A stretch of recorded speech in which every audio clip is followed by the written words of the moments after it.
Livro O Quinto Compromisso, Parte 1, Capítulo 3. A História de Você. O primeiro compromisso. Seja impecável com a sua palavra. Por milhares de anos, os seres humanos tentaram entender o universo, a natureza e, principalmente, a natureza humana. É incrível observar os seres humanos em ação por todo o mundo, em todos os lugares e culturas diferentes que existem nesse belo planeta Terra. Nós, humanos, fazemos um esforço considerável para entender, mas ao fazer isso, tiramos muitas conclusões. Como artistas, distorcemos a verdade e criamos as teorias mais impressionantes. Criamos filosofias completas e as religiões mais extraordinárias. Criamos histórias e superstições sobre tudo, inclusive sobre nós mesmos. E essa é exatamente a questão principal. Nós criamos tudo isso. Os seres humanos nascem com o poder da criação e constantemente criamos histórias com as palavras que aprendemos. Cada um de nós usa as palavras para formar nossas opiniões, para expressar um ponto de vista. Inúmeros eventos acontecem à nossa volta e, usando a atenção, temos a capacidade de juntar todos esses acontecimentos e compor uma história. Criamos a história de nossa vida, a história de nossa família, a história da nossa comunidade, a história de nossos pais, a história da humanidade e a história do mundo inteiro. Cada um de nós tem uma história que compartilha, uma mensagem que transmitimos a nós mesmos, a todo mundo e a tudo o que nos cerca. Você foi programado para enviar uma mensagem, e a criação dessa mensagem é sua maior arte. Que mensagem é essa? A sua vida. Com essa mensagem, você cria principalmente a história de você, e então uma história para tudo que você percebe.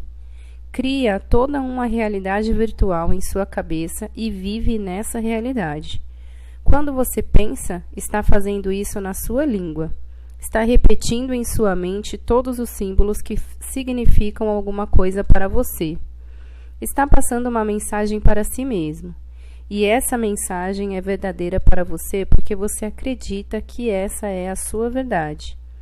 A história de você é tudo o que você sabe sobre você. E quando digo isso, estou falando para você, conhecimento, o que você acredita ser, e não para você, o ser humano, quem você realmente é. Como se pode ver, faço uma distinção entre você e você, porque um desses é real e o outro não. Você, o ser humano físico, é real. Você é verdade. Você, conhecimento, não é real. Você é virtual e só existe por causa dos acordos que fez consigo mesmo e com os outros humanos à sua volta. Você, conhecimento, vem dos símbolos que ouve em sua cabeça, de todas as opiniões das pessoas que você ama, das que você não ama e principalmente das que você nunca vai conhecer. Quem está falando em sua cabeça? Você parte do princípio de que é você mesmo. Mas se é você, quem está falando então? Quem está escutando? Você, conhecimento, é quem está falando na própria cabeça, dizendo-lhe quem é você. Você, ser humano, está escutando, mas você, ser humano, já existia muito antes de ter conhecimento, muito antes de poder compreender todos esses símbolos, de ter aprendido a falar e, exatamente como qualquer criança antes de aprender a falar, você era totalmente autêntico, não fingia ser o que era. Sem querer saber disso, você confiava inteiramente em si mesmo, se amava completamente. Antes de aprender o conhecimento, você era totalmente livre para ser quem você realmente é, porque todas as opiniões e histórias dos outros humanos ainda não estavam em sua cabeça. Sua mente é cheia de conhecimento, mas como você o usa? Como você usa as palavras a se descrever? Quando você se olha no espelho, gosta do que vê ou julga o seu corpo usando todos aqueles símbolos para contar mentiras a si mesmo? Será que é realmente verdade que você é alto ou baixo demais, pesado ou magro demais? Será que é realmente verdade que você não possui beleza? Será que é realmente verdade que você não é perfeito simplesmente do jeito que você é? Você consegue ver todos os julgamentos que tem sobre si mesmo? Cada julgamento é só uma opinião, apenas um ponto de vista. E esse ponto de vista não existia quando você nasceu. Tudo que você pensa sobre si mesmo, tudo em que você crê sobre você, é por ter aprendido isso. Você aprendeu as opiniões de sua mãe, de seu pai, de seus irmãos e da sociedade. Eles enviaram todas aquelas imagens de como um corpo deveria parecer. Expressaram todas aquelas opiniões sobre como você é, como você não é, como você deveria ser. Eles enviaram uma mensagem e você concordou com ela. E agora você pensa tantas coisas sobre quem você é. Mas será que tudo isso é verdade? Veja bem, o problema não é realmente o conhecimento. O problema é acreditar numa distorção do conhecimento. O que nós chamamos de uma mentira. O que é verdade e o que é mentira? O que é real e o que é virtual? Você consegue ver a diferença ou acredita naquela voz na sua cabeça cada vez que ela fala e distorce a verdade, assegurando que o que você acredita é realmente como o mundo é? Será que é realmente verdade que você não é um bom ser humano, que nunca será um bom bastante?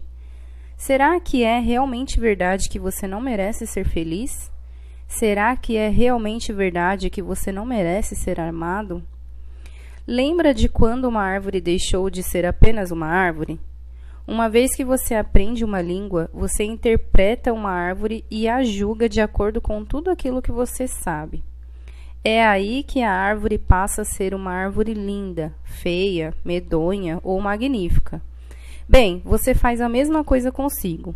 Interpreta e julga a si mesmo de acordo com tudo que você sabe.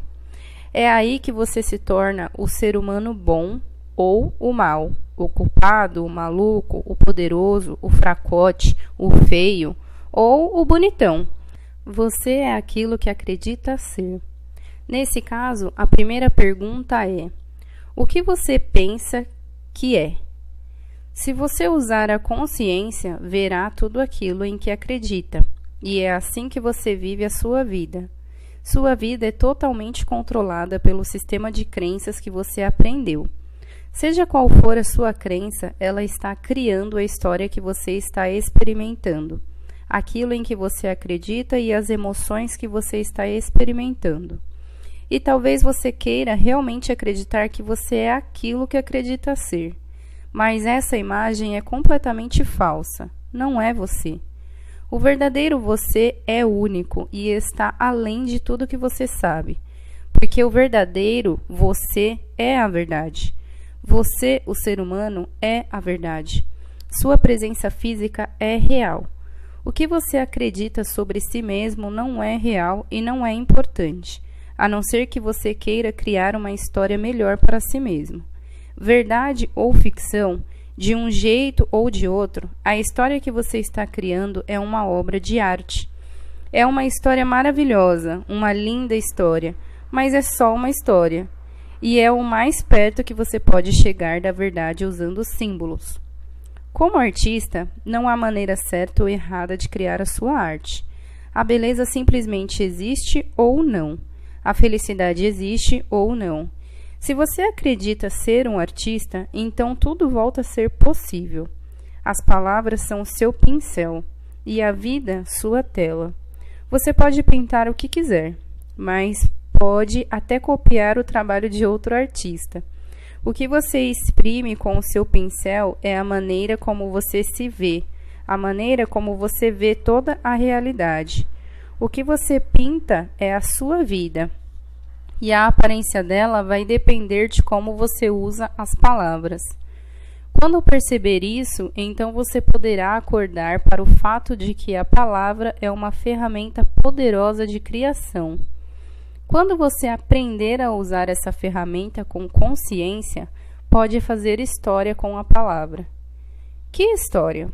A história de sua vida, é claro, a história de você. O primeiro compromisso: seja impecável com a sua palavra. Isso nos leva ao primeiro e mais importante dos 4 compromissos: seja impecável com a sua palavra. A palavra é o seu poder de criação, que pode ser utilizado em mais de uma direção. Uma das direções é a impecabilidade, onde a palavra cria uma linda história, seu paraíso pessoal na terra.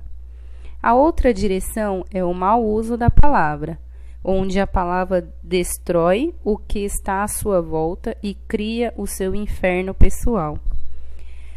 A palavra, como um símbolo, tem a magia e o poder da criação, porque pode reproduzir uma imagem, uma ideia, um sentimento ou uma história inteira em sua imaginação. O simples fato de ouvir a palavra cavalo é capaz de reproduzir uma imagem completa em sua mente. Esse é o poder de um símbolo, mas ele pode ser ainda mais poderoso que isso. Ao dizer apenas 3 palavras, o poderoso chefão, um filme inteiro pode se desenrolar em sua cabeça. Essa é sua mágica, seu poder de criação, e tudo começa com a palavra. Talvez você possa entender porque a Bíblia diz: no início havia o Verbo, e o Verbo estava com Deus, e o Verbo era Deus. De acordo com muitas religiões, no começo nada existia, e a primeira de todas as coisas que Deus criou foi o mensageiro, o anjo, que entrega uma mensagem. Você pode entender a necessidade de algo que transfira informação de um lugar para outro. É claro que de lugar nenhum para lugar nenhum parece um pouco complicado, mas ao mesmo tempo é muito simples. Logo, no início, Deus criou a palavra verbo, e a palavra é um mensageiro. Então, se Deus criou a palavra para transmitir uma mensagem, e se a palavra é um mensageiro, então é tudo isso que você é: um mensageiro, um anjo. A palavra existe por causa de uma força que chamamos de vida, intenção ou Deus. A palavra é a força. Ela é a intenção, e por isso nossa intenção se manifesta através da palavra, independentemente de que língua falamos. A palavra é muito importante na criação de tudo, porque o mensageiro começa a entregar as mensagens e toda a criação aparece do nada. Lembra de Deus e de Adão conversando e caminhando juntos? Deus cria a realidade e nós recriamos a realidade com a palavra. A realidade virtual que criamos é um reflexo da realidade. É a nossa interpretação da realidade pelo uso da palavra. Nada pode existir sem a palavra, porque ela é aquilo que utilizamos para criar tudo o que conhecemos. Se você perceber, estou mudando todos os símbolos de propósito, para que você possa ver que expressões diferentes significam exatamente a mesma coisa. Os símbolos podem mudar, mas o significado continua sendo igual em todas as diferentes tradições no mundo inteiro. Se você escutar a intenção por trás dos símbolos, vai entender que estou tentando dizer. Usar a palavra de maneira impecável é extremamente importante porque a palavra é você, o mensageiro. A palavra está totalmente relacionada à mensagem que você entrega, não só a tudo e a todos à sua volta, mas a você mesmo. Você está contando a si mesmo uma história, mas ela é verdadeira? Se estiver usando a palavra para criar uma história em que julga e rejeita a si mesmo, então está usando a palavra contra si e não está sendo impecável. Quando você é impecável, não vai dizer a si mesmo: sou velho, sou feio, sou gordo, não sou bom o bastante, não sou forte o suficiente, nunca vou dar certo na vida. Você não vai usar o seu conhecimento contra você mesmo, o que significa que a voz do conhecimento não usará a palavra para julgá-lo, culpá-lo e puni-lo. Sua mente é tão poderosa que ela percebe a história que você cria. Se você criar um auto-julgamento, estará criando um conflito interno que não passa de ser um pesadelo. Sua felicidade depende de você e de como você usa a palavra. Se fica com raiva e utiliza a palavra para enviar um veneno emocional para outra pessoa, pode parecer que você está usando a palavra contra a tal pessoa, mas na verdade é contra si mesmo. Essa ação vai criar uma reação equivalente, e aquela pessoa vai se voltar contra você. Se você ofende alguém, esse pode até lhe machucar em resposta. Se você usar a palavra para criar um conflito no qual o seu corpo pode ser prejudicado, é claro que ela estará contra você. Ser impecável com a sua palavra, na verdade, significa nunca utilizar o poder da palavra contra você mesmo. Quando você é impecável com a sua palavra nunca se trai. Você nunca usa a palavra para fofocar sobre si mesmo ou para espalhar veneno emocional fazendo fofoca de outras pessoas. A fofoca é a principal forma de comunicação na sociedade humana e aprendemos a fazer isso por acordo. Quando somos crianças, ouvimos adultos à nossa volta falarem mal de si mesmos e darem suas opiniões sobre os outros, inclusive sobre as pessoas que nem conhecem. Mas agora você está ciente de que nossa opinião não são a verdade, são apenas um ponto de vista. Lembre-se, você é o criador da história da sua vida. Se usar a palavra de modo impecável, basta imaginar a história que vai criar para si mesmo. Você vai utilizar a palavra na direção da verdade e do amor próprio. Utilizará a palavra para expressar a verdade em cada pensamento, em cada ação, em toda palavra que usar para descrever você e a história da sua vida. E qual será o resultado? Uma vida extraordinariamente bela. Colocando de outra maneira, você será feliz. Como pode ver, a impecabilidade da palavra é um conceito muito mais profundo do que parece. A palavra é mágica pura, e quando você adota o primeiro compromisso, a mágica simplesmente acontece na sua vida. Suas intenções e seus desejos chegam com a facilidade porque não há resistência e não há medo. Tudo que existe é amor. Você está em paz e cria uma vida de liberdade e realização em todos os sentidos. Basta esse compromisso para transformar completamente a sua vida em seu paraíso pessoal. Esteja sempre consciente de como você está usando a palavra e seja impecável com a sua palavra. Livro O Quinto Compromisso, Parte 1, Capítulo 3. A História de Você. O Primeiro Compromisso. Seja impecável com a sua palavra. Por milhares de anos, os seres humanos